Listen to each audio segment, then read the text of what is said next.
Well, hey there, guys, and welcome back. On this week's show, we're looking at the Beaverbot.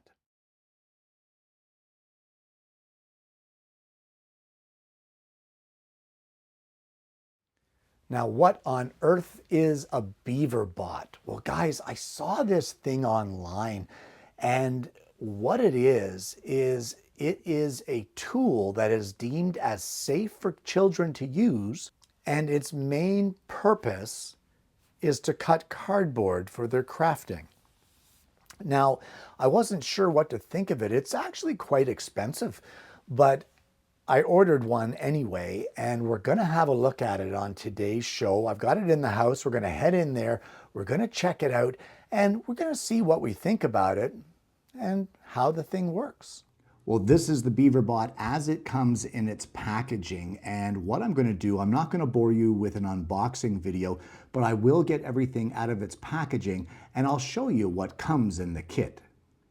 Now, just before I go through everything that comes with the Beaverbot, and we'll do a little bit of a demonstration and show the features, that sort of thing, I just want to point out, guys, this was not provided for me in exchange for this video. I saw it, thought it would be a viable product to bring here to the show, and I ordered it and then produced the video myself. So it's not a paid collaboration.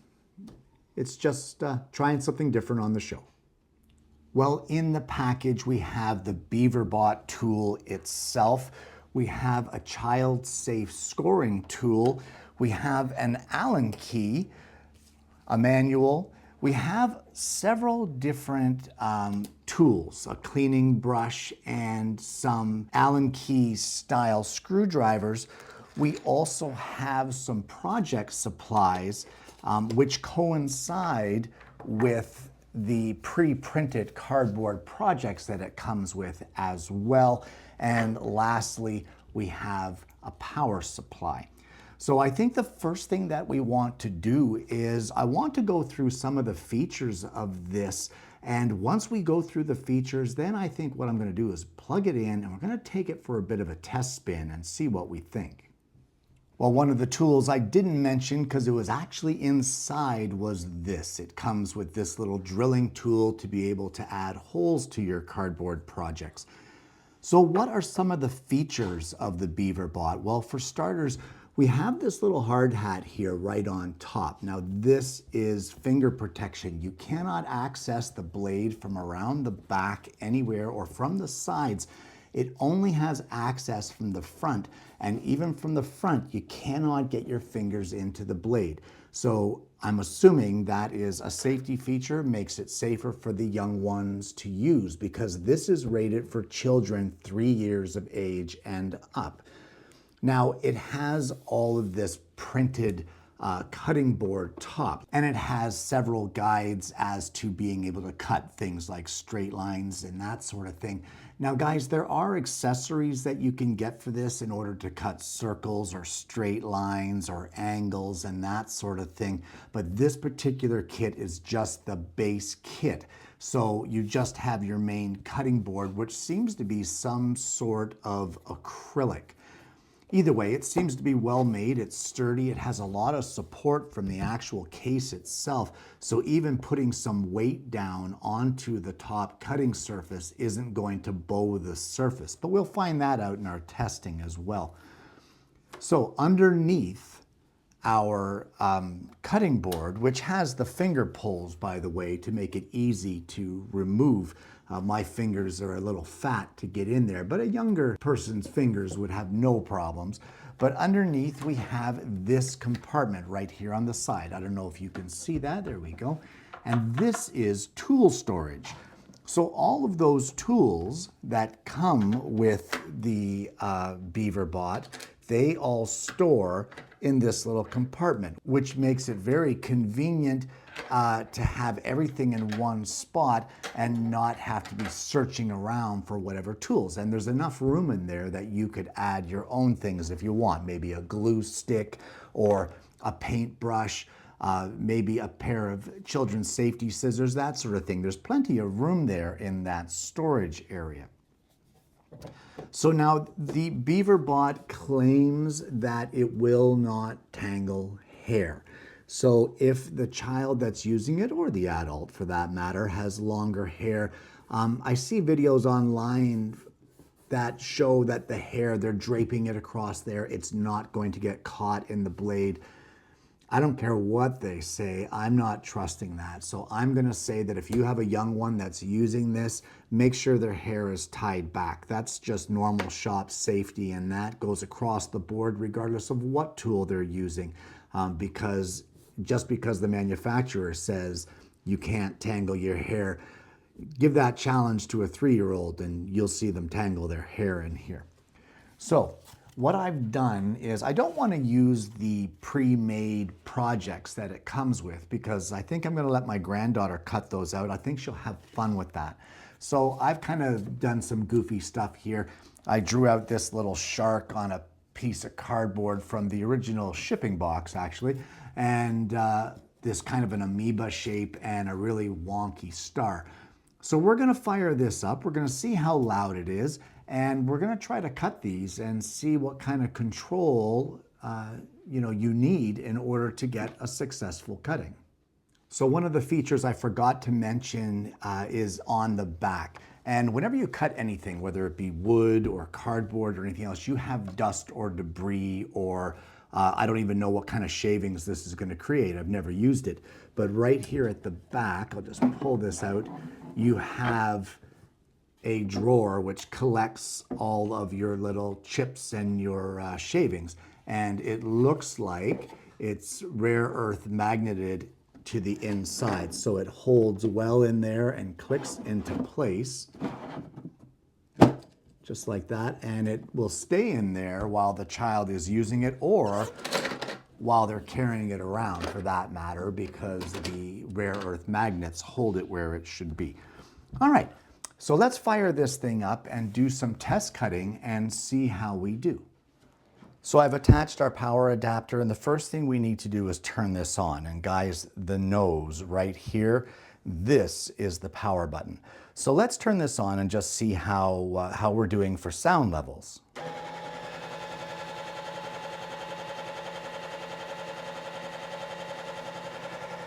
Okay, so this is not noisy at all. And that's a good thing for us anyway, because my granddaughter is one that does not like loud noises. So loud tools can scare her. I don't think there's any level of sound here that's going to be scary to someone who doesn't like loud noises. So how about the safety features of it? Can I get my fingers in here to cut my finger?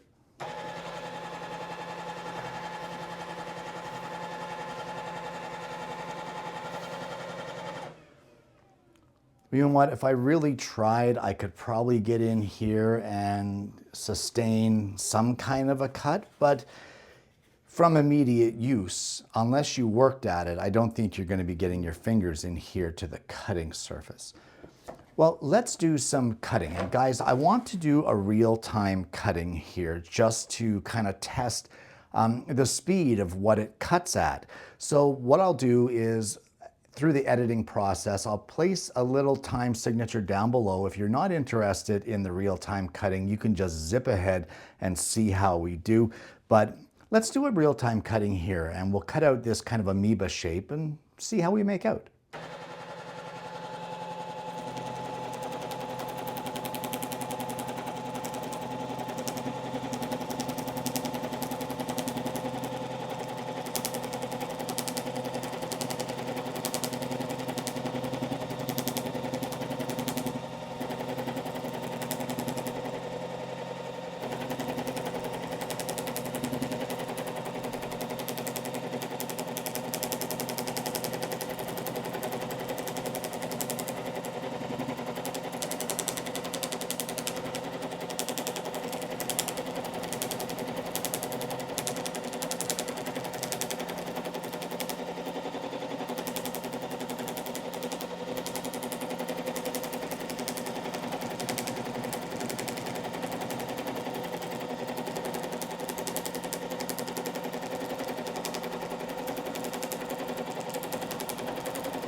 Okay, well, I gotta say that's pretty slick.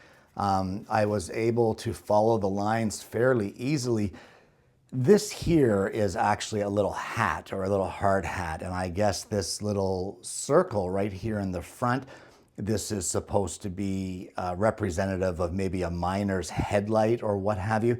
But as long as you keep your line aligned with this headlight, you can do a pretty good job of cutting out along the lines. Now, did I cut it perfectly? Well, no, I didn't. It's my first time ever trying it. And I did miss a couple of the lines over on this side over here.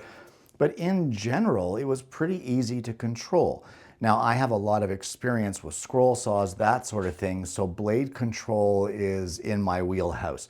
But a younger one may not have that kind of control, but yet this is not an aggressive cutting machine. It seemed to be very easy, very gentle, and it cut nothing unless I was applying gentle pressure into the actual cutter blade.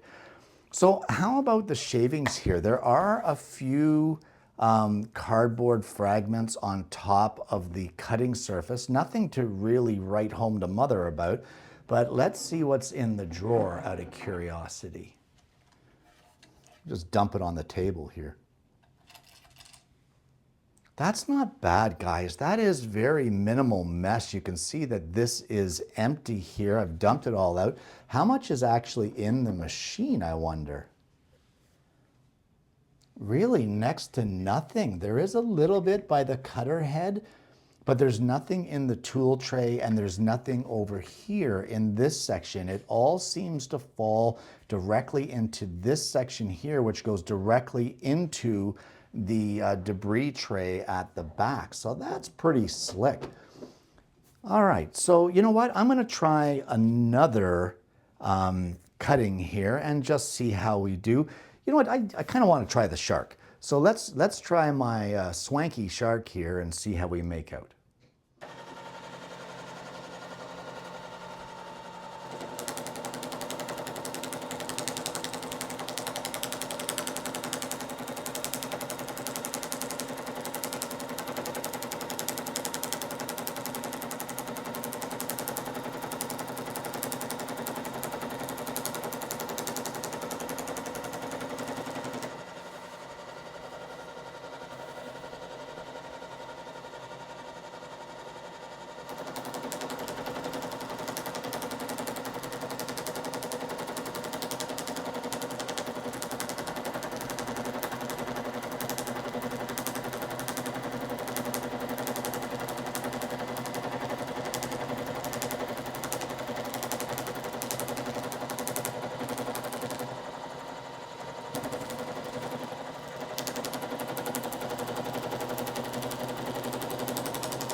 Okay, not too bad. Not too bad at all. A little bit wonky over here, but all in all, a fairly good cutting. And guys, it's a clean edge. There's no burrs, there's no strange sharp edges or anything that they're going to get paper cuts from. This is a pretty clean edge all the way around. And at some points there, I don't know if you were watching, but I was cutting it one-handed, so control is not an issue. Guys, this is an oscillating cutter, and as it goes up and down, it seems to be kind of punching out little sections of the cardboard in the width of the diameter of the punch cutter. And then, of course, the little hard hat on top keeps the piece from lifting off the table so that the child doesn't have to use too much pressure to hold it down. Very user-friendly. I kind of like that. It's kind of a neat unit. Okay, and even cutting out the wonky star, you can still get some good points on it. It's wonky, but that was my drawing. So we've got our 3 shapes that we cut out, and let's see on those 3 shapes how much of a mess we've got here as far as shavings go. Guys, that's not bad. That's not bad at all. I've made more of a mess in the shop cutting 2 boards. So all in all, I guess it doesn't make that much of a mess. It's a clean little setup. It's a clean little unit, easy to operate, easy to work. But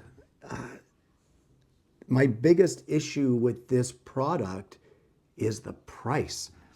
Guys, at the time that I ordered this thing is over $400 Canadian plus applicable taxes. Is it worth the 400 and change? I don't know. It's a pretty slick unit. It works really well. I'll try it with my granddaughter and see how she likes it. But it may not be in the budget for a lot of you guys out there. I don't know. It seems like a lot of money for a gateway drug tool. And I call it a gateway drug tool because essentially this is going to get them wanting to use the scroll saw. If they see things that you make on the scroll saw and they're using their Beaverbot, they're going to see this as, you know, if I can do this, I can do the scroll saw. And there's nothing wrong with that. But for a 400 and change gateway drug to the scroll saw, why not buy them an entry-level scroll saw? That's kind of my thought on it. Now, cardboard is a readily accessible crafting item for the children to use. It's lightweight, it's safe. There's no real dust to ingest when you're cutting cardboard because of the safety of the blade and the little hard hat and all of that. They don't need to use things like utility knives or X-Acto knives, so there's no risk of slicing with hospital visits for stitches. It's a very safe unit, but that safety is, do we put a price on safety? I don't know. It's a pretty expensive unit for that safety when you could get them a scroll saw. And honestly, can you cut cardboard on a scroll saw? Yeah, of course you can. Put a spiral blade in there and you have recreated this. The only problem there is that I would not put a 3-year-old child on a scroll saw because it is an open blade. You would have to really get in there with supervision. Either way, guys, that is the Beaverbot cardboard cutter. It's a pretty cool unit, I've got to say. It's my biggest issue, or my only real issue with it, is the price. So it's up to you. I'm going to post a link to it down below and see if you guys are interested. You can check it out. Keep your eye on maybe Black Friday sales, that sort of thing. Who knows? This thing may go on half price at one point in time or less, and that might be right up your alley. It's hard to say. Not everybody has a show budget that they can order stuff and demonstrate it here on a channel. Either way, guys, if you haven't already, if you found anything about today's show interesting, enjoyable, entertaining, funny, maybe, I don't know. You know what? Why not like and subscribe to the channel? We have an amazing audience base here on the show, and I'm hoping that you're going to consider becoming a part of that. Guys, I want to thank you so much for tuning in. This one's been kind of fun. I didn't really know what to expect from this little unit, but I think my granddaughters are going to enjoy it. I hope you've enjoyed the content. I hope you're going to check out the Beaverbot for yourself. And more importantly, guys, I hope you're going to join me again next week when I bring you yet another Alternative Tuesdays.